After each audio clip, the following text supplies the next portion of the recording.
Ассалому алейкум дӯстони азиз ва подписчикони канали Вахш ТВ.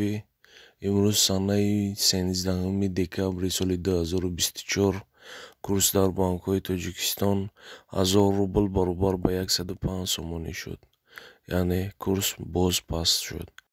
Назар ба рӯзҳои пештара, яъне пасттар шуда.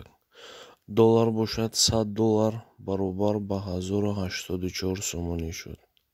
яъне мардуме ки дар Қазоқистон кор мекунанд, ин ба онҳо рабт дорад, яъне $100 баробар ба 1084 сомонӣ.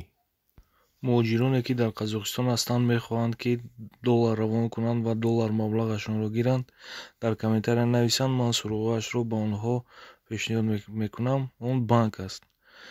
Метавонед аз банк перевод мекунед доллар, омада аз банк доллар мегиранд.